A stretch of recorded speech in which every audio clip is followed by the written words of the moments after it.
some quality time with Daddy. Hey, how's it going, everybody? My name is Magnum Martel, and welcome back to another beautiful video. And you know what day it is? It is the first of the month, which means, that's right, it's time for another story time.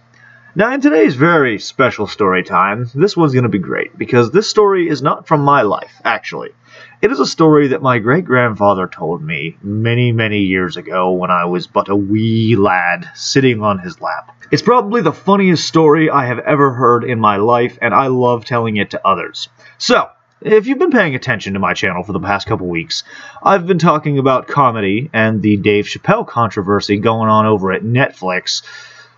So, in honor of great comedians like Dave Chappelle, allow me to give you the funniest thing I have ever heard. This one's for you, great-grandpa. So this story takes place about 45 years ago, long before Big Daddy Magnum was even born. This is the story of my father's grandfather, my great-grandfather, my grandfather's father, one of the greatest men I have ever known, a man who had a very high impact on the man that I have become in my life today. Great-grandpa was a good man. A damn good man. He was the kind of man that would give you the shirt off his back if you were cold, and he was not.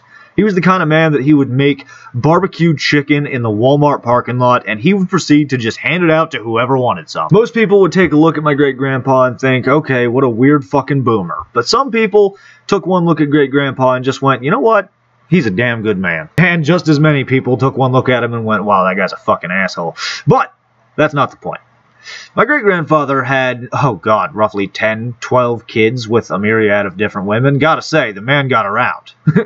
At any rate, at this point in his life, he was married, he was happily settled down, he wasn't a man whore no more. Most of his kids were adults, and some of his grandchildren had even been born, but not quite all of them yet. We're not quite that far along the timeline, just to give you a rough idea of how long ago this truly was. This is back before cell phones and the internet even existed. We had a brickyard down here in the state of which I live, in the region of which I live, let's say. I like to call it the asshole of the United States, because it's literally a crater surrounded by mountains on all sides. Here in the asshole of the United States, there used to be a nice little brickyard, a little business that had been open for, oh god, maybe 50, 70 years.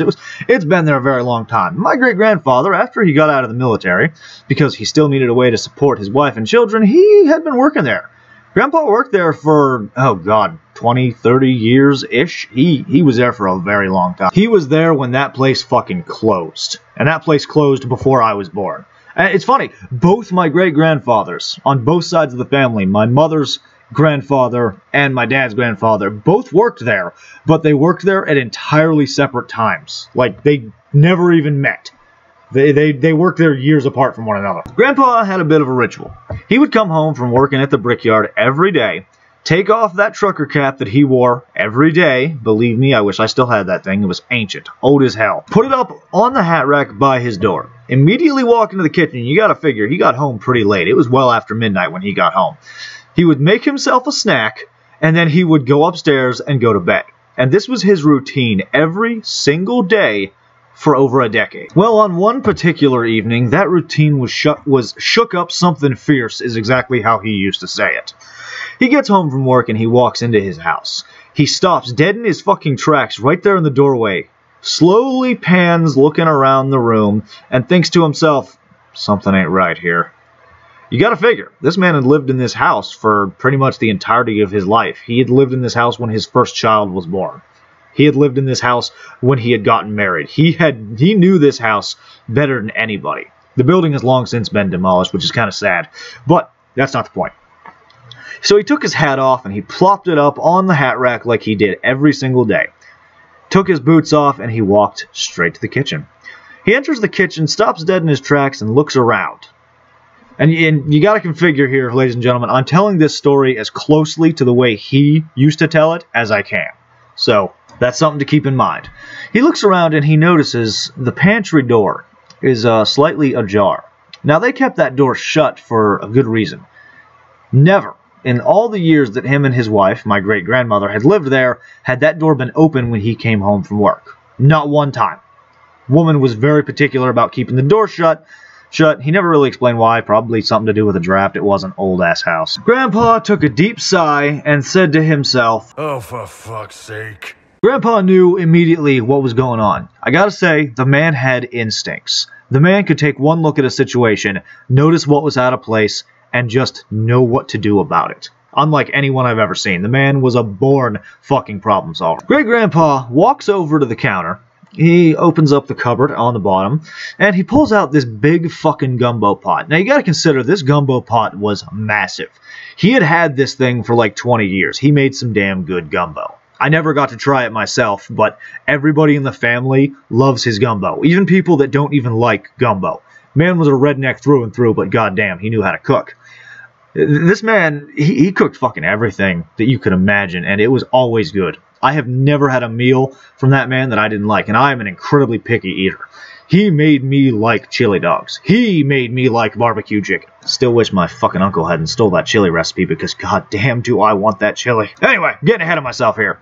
Grandpa pulled out this big fucking gumbo pot that he used pretty frequently to make gumbo, and he slowly starts pulling out ingredients one piece at a time. He gets his big ass spoon, he gets his mixing bowl, he gets a couple of things that he puts in the chili. I don't remember what the hell he said he put in that damn thing. It's been so long. But anyway, he gets all that stuff out, and he notices the door creaks behind him. He looks back over his shoulder, and he sees some guy creeping toward the hallway that leads to his front door. He knows what's going on. He's not stupid. This guy thinks he's getting out. But Grandpa's 2 steps ahead of him. This man was over here playing checkers, and Grandpa was over here with a 4D chessboard at the ready. He waits, and he waits, and he pretends to continue doing exactly what he's doing. He's got the spoon grasped firmly in his hand, just in case the guy gets ballsy and thinks he's going to sneak up on Grandpa. He sees the guy turn to go down into the living room so that he can get to the front door. And Grandpa, gumbo pot at the ready, spoon in hand, walks up right behind this man so quick you'd never know it was coming. And this man, he sure as hell did not know what was coming.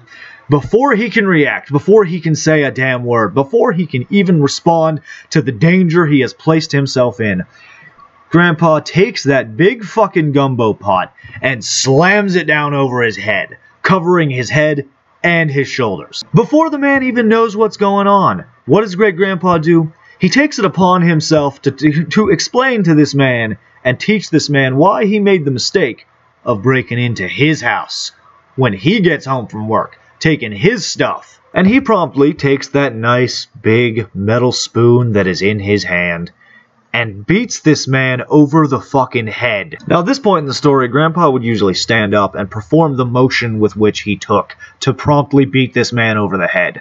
But as I can't do that, given that this is a YouTube video and I'm not coming up on the camera looking ridiculous, basically, Grandpa took that spoon and started hitting the side of that gumbo pot as hard as he could, screaming, "You come into my house! You touch my shit! You break into my home! You done fucked up, boy!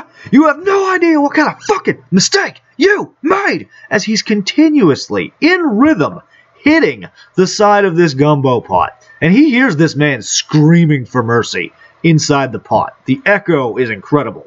His wife wakes up and screams down the fucking stairs, "What the hell are you doing down there?"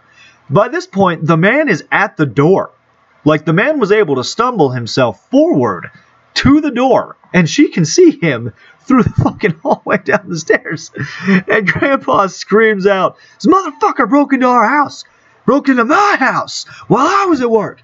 He was hiding in the goddamn pantry!" Still continuing to hit the side of the gumbo pot with his metal spoon. So she, of course, goes, "I'm calling the police," and runs off. And he goes, "Forget the goddamn police! I'm gonna kill this boy!" Grandpa went absolutely fucking ballistic on this poor bastard. Well, anyway, so after a few minutes of beating the side of this gumbo pot, he pushes the man outside. The man stumbles onto the ground. Grandpa grabs a hold of his leg and starts pulling him closer to himself. And the man's screaming for mercy, trying to get the pot off his head. No sooner does Grandpa get ready to smack the pot one more time, the sheriff pulls up. And he says, "What the hell you think you're doing?" And Grandpa, of course, explains that this guy broke into the house. And so, Grandpa, being the 4D chess player that he is, thought 10 steps ahead and slammed the fucking gumbo pot on his head and started hitting it to incapacitate the poor guy. The poor man's in here bawling his eyes out. They can hear him crying audibly inside this gumbo pot. His ears must have been ringing something fierce, as Grandpa would say. So the sheriff gets Grandpa to stop what he's doing, He gets over there, he handcuffs the man, Gumbo Pot still on the poor fucker's head, puts him in the back of the squad car, and tells Grandpa that he could get in a lot of trouble for what he did here. And Grandpa goes, "You think I'd give a flying fuck, Sheriff?" Now, you gotta figure, Grandpa and the Sheriff were good friends at the time. They back in these days, when this guy was a cop, and Grandpa was still around, these two were good friends. You know, Grandpa knew that this guy would be there to back him up if anything actually went wrong. Grandpa knew that this cop wouldn't let him go to jail over the fact that he did this. He just knew, he had that feeling that he could trust this cop to handle it without getting him put behind bars. And sure enough, he did. So they cart the guy off. Grandpa takes his metal spoon and he goes back inside and he sets it on the counter. And he looks at this spoon and he thinks to himself, damn, that thing must hurt. I'm going to start beating my children with it now. How dare you? I'm kidding. That's actually a joke he used to say. But he did decide that in the event that there was someone in his house, the spoon was about to be his preferred weapon after his handgun. So in the end, the guy went to jail. Or I guess you could say he went into holding. They didn't really prosecute him. I feel like they probably assumed he'd been punished enough after the brutal ass whooping he had just received. But at any rate, they ended up, I don't know if they actually let him go or like what the deal there was. Grandpa didn't really say. He was a little fuzzy on the details. But anyway, that was the end of it. Guy never came back. Never was a problem again. And here's the best part of this whole story, in my opinion. Grandpa's sitting at home one day thinking to himself, damn, I want to make some gumbo. I wish I had my pot back. And there's a knock at the fucking door. Because, of course, you know, the fucking gumbo pot was still on the man's head when the sheriff took him away. Small towns like this, stuff like that just kind of fucking happens. Well, anyway, the sheriff shows up and delivers the gumbo pot and says that he figured Grandpa would want it back. And Grandpa goes to him and he says, you know, I was just thinking, I wish I hadn't. You wasted my gumbo pot on that poor guy. So Great-Grandpa beat this fucking burglar over the head, made his ears ring with that gumbo pot. The sheriff took him away.